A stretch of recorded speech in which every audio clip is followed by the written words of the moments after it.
এই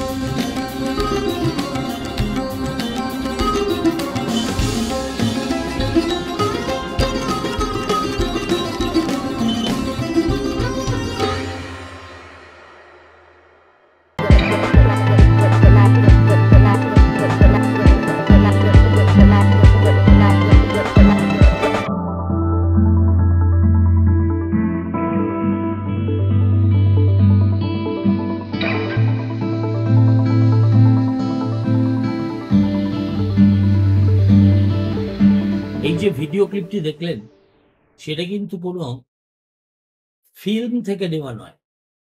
এটা একেবারে বাস্তব ঘটনা। সম্প্রতি ঘটনাটি ঘটেছে লাহোরে। দেখা যাচ্ছে ছবিতে একটি প্রমাণ সাইজের সিংহ সে হঠাৎ একটা পাঁচিলের উপর থেকে এমনভাবে লাফ দিল যে একেবারে ত্রাহি মধুসূদন অবস্থার সৃষ্টি হল, এবং সে গিয়ে একজন মহিলা, দুটো বাচ্চাকে আক্রান্ত করলো। হাসপাতালে তারা সম্ভবত এখনো ভর্তি আছে। এই দৃশ্যটা কিন্তু লাহোর কিংবা করাচিতে প্রায়ই দেখা যায়। অর্থাৎ খোলা সিংহ আপনার সামনে দিয়ে রাস্তায় পায়চারি করছে, দৌড়চ্ছে, মানুষের মধ্যে ভীতির সঞ্চার করছে। আর এই বন্য প্রাণীদের নিয়ে নিজেদের মতো করে ব্যবসা করেন যারা, তারা এইসব ঘটনা দেখে নিজেদের দাঁতগুলো কেতকী কুসুমের ন্যায় বিকশিত করিয়া হাসতে থাকে। এই ঘটনাটা যখন ঘটছে, তখন এই সিংহের মালিক ওখানে অকুস্থলে উপস্থিত ছিলেন, কিন্তু তাকে খিলখিল করে হাসতে দেখা গিয়েছে। তিনি যে নিজের পোষ্যকে বশে আনার চেষ্টা করবেন, তেমন কোনো লক্ষণই দেখা যায়। এই ঘটনার পরে লাহোর পুলিশ এবার তাদের ওই শহরে যেসব লোকেরা বুক চিতিয়ে বন্যপ্রাণী পোষে, তাদের বাড়িতে একের পর এক হানা দিয়ে অনেকগুলো বাঘ, সিংহ, চিতা উদ্ধার করেছে। কিন্তু দেশটার নাম পাকিস্তান, সব যে উদ্ধার করতে পেরেছে তা কিন্তু নয়। বেশ কয়েকটা এখনো পর্যন্ত তাদের মালিকরা লুকিয়ে রেখেছেন, যার হদিশ লাহোর পুলিশ এখনো পর্যন্ত পায়নি। এখন এটা যে শুধু পাকিস্তানে দেখা যায় তা তো নয়। পৃথিবীর বহু দেশে এইভাবে বন্য প্রাণীকে পোষ্য রাখার একটা রীতি আমরা দেখতে পাই। যেমন ধরুন, পশ্চিম এশিয়ার সংযুক্ত আরব আমিরাত, সৌদি আরব, কুয়েত, কাতার, নাইজেরিয়া, থাইল্যান্ড, ইন্দোনেশিয়া, রাশিয়া, বিশেষত চেচনিয়া ও দাগেস্তান, মিশর ও উত্তর আফ্রিকার দেশগুলি। এক একটা দেশে এক এক রকম। যেমন এই পারস্য উপসাগরীয় দেশগুলোতে দেখবেন ধনকুবের এবং রাজ পরিবারের সদস্যরা সিংহ, চিতা, বানর, এমনকি শিম্পাঞ্জিও পোষেন। বিলাসবহুল গাড়িতে সিংহ শাবককে বসিয়ে বা প্রাইভেট জেটে চিতা নিয়ে ঘুরে বেড়ানো এদের কাছে একটা স্ট্যাটাস সিম্বল। ইনস্টাগ্রাম ও স্ন্যাপচ্যাটে এদের ভিডিও ভাইরাল হয়। যদিও 2017 সালে ইউএই সরকার বন্যপ্রাণী পোষার বিরুদ্ধে আইন প্রণয়ন করেছে, সেটা ও দেশের ক্ষমতাবানেরা, মানে ধনকুবেররা, পাত্তাই দেন না। দুবাইয়ের রাস্তায় ল্যাম্বরগিনিতে সিংহ শাবক দেখা এখন আর আশ্চর্যের কিছুই না। নাইজেরিয়ায় কি হয়? ধনী রাজনীতিবিদ ও ধর্মীয় নেতারা বন্যপ্রাণী পোষেন, যেমন শিম্পাঞ্জি, সাপ, বন্য বিড়াল। প্রাণীগুলো কখনো কখনো ধর্মীয় আচার বা আত্মিক শক্তির প্রতীক হিসেবে ব্যবহৃত হয়। থাইল্যান্ডে এবং ইন্দোনেশিয়ায় একই ধনী ব্যবসায়ী, সন্ন্যাসী, এমনকি মঠগুলোতেও বাঘ, ভাল্লুক, গিবন জাতীয় প্রাণী রয়েছে। টাইগার টেম্পল কেলেঙ্কারিতে উঠে আসে কিভাবে মঠে বাঘেদের পর্যটকদের জন্য সেলফির জন্য ব্যবহার করা হতো। এই অঞ্চলে অবৈধ বন্যপ্রাণী পাচার একটা, কি বলবো, রীতিমতো ফলাও একটা কালোবাজার রয়েছে। রাশিয়ার কিছু অঞ্চলে, বিশেষ করে চেচেনে, রামজান কাদিরভ এর মতো একজন ক্ষমতাশালী ব্যক্তি আছেন, যিনি সিংহ, কুমির, বিরল পাখি পুষে বেজায় আনন্দ লাভ করেন। এটা হচ্ছে আবার ম্যাচো অথরিটেরিয়ান ব্র্যান্ডিং এর অংশবিশেষ, যেখানে শক্তি ও দমন নীতির প্রতীক হিসেবে প্রাণীগুলোকে এক্সিবিট করা হয়। মিশর এবং উত্তর আফ্রিকায় বহু আগে রাস্তায় খেলা দেখানো এবং আধ্যাত্মিক আচার ব্যবহারে পশু ব্যবহৃত হতো। এখন তা ওই বৈভবশালী বিত্তশালীদের ব্যক্তিগত শখ হয়ে দাঁড়িয়েছে।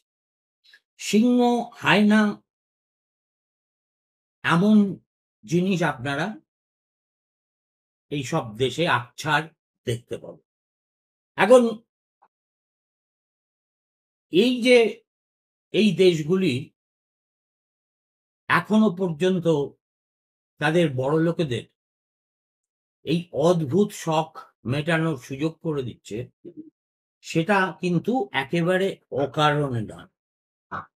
প্রথমত, একটা সামন্ততান্ত্রিক ব্যবস্থায় এই ধরনের বন্যপ্রাণী পোষা আসলে সামাজিক মর্যাদার একটা দম্ভ হিসেবে প্রদর্শিত হয়। দ্বিতীয়, যে কারণে এখন এটা প্রায় এন্ডেমিক হয়ে গেছে, সেটা হলো সোশ্যাল মিডিয়া আসার পর।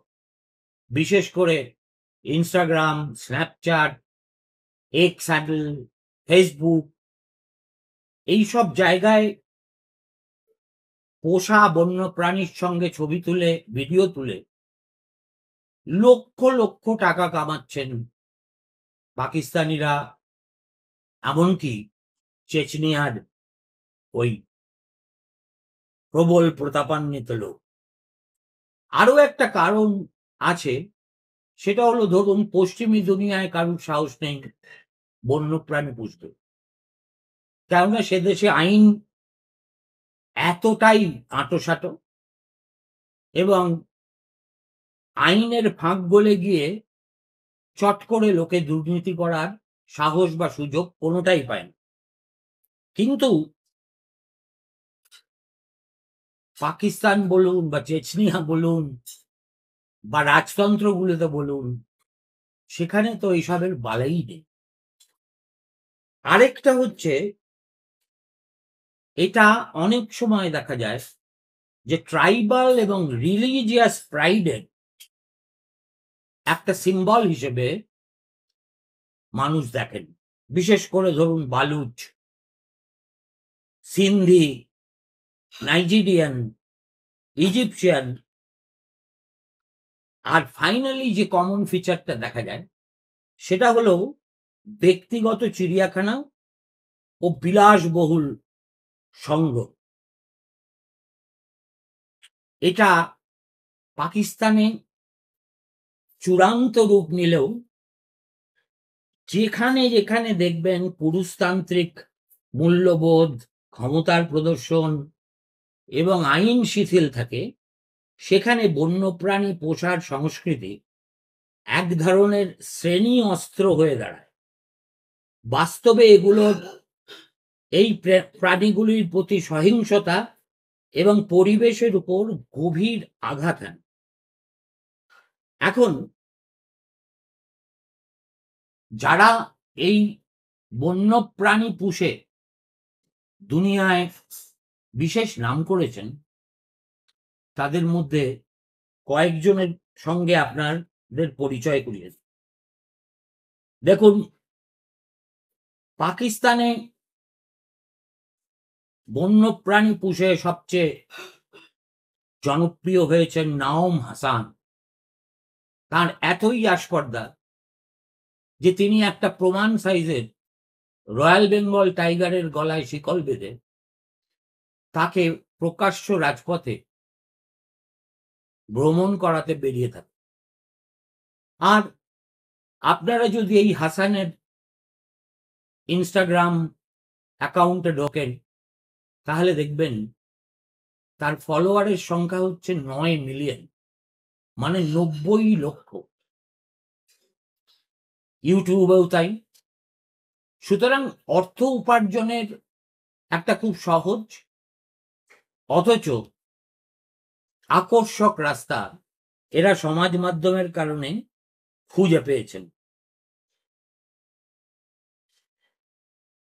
এই নওম হাসানের দু একটি ভিডিও নমুনা হিসেবে আপনাদের দেখাই। खेल रही है उसको को ना करो।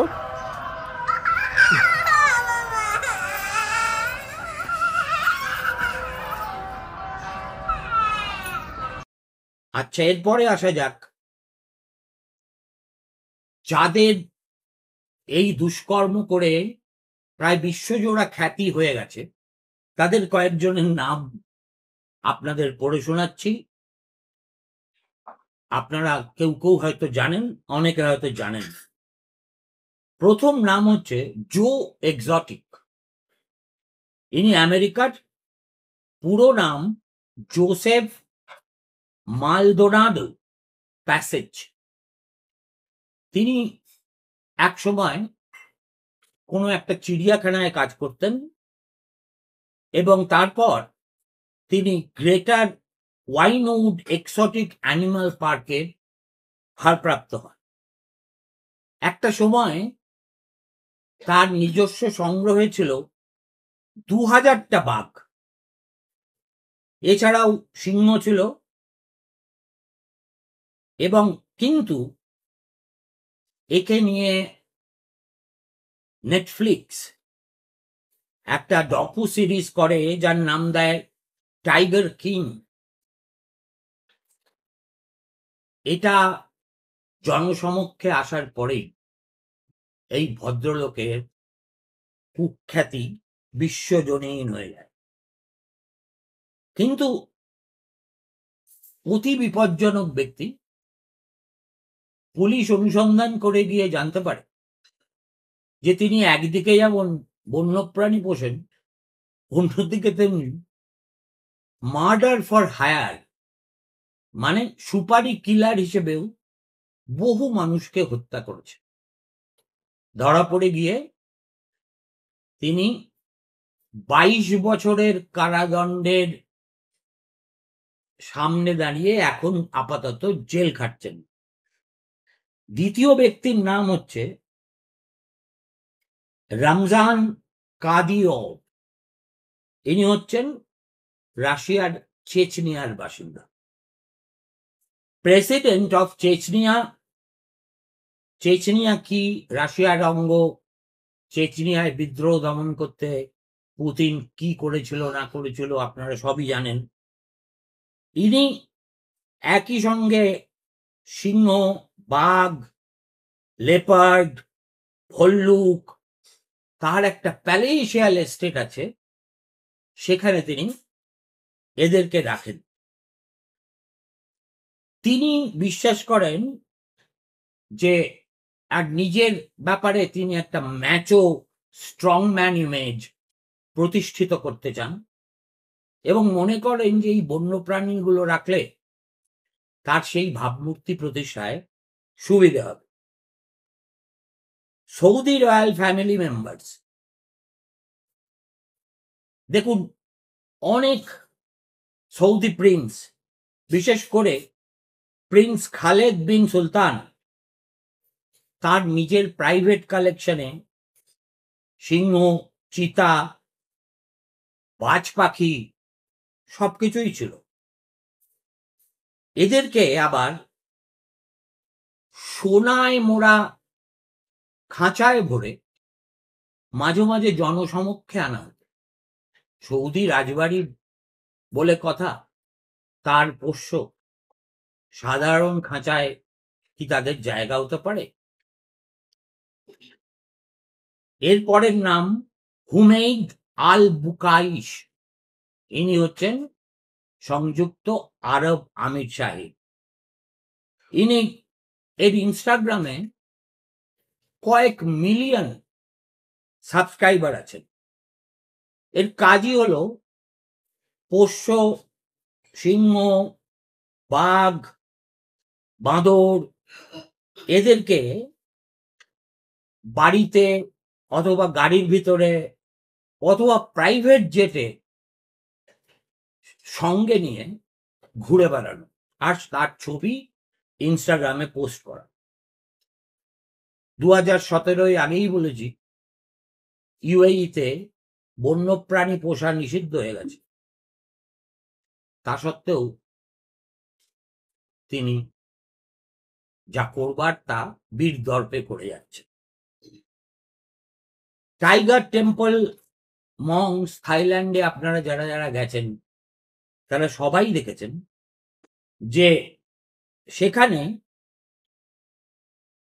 অনেকগুলো বাঘ আছে যারা প্রায় তৃণভোজী জীবের মতো আচরণ করে এবং পর্যটকেরা নির্ভয়ে তাদের গলা জড়িয়ে পিঠে উঠে সেলফি নিতে পারেন, ছবি নিতে পারেন।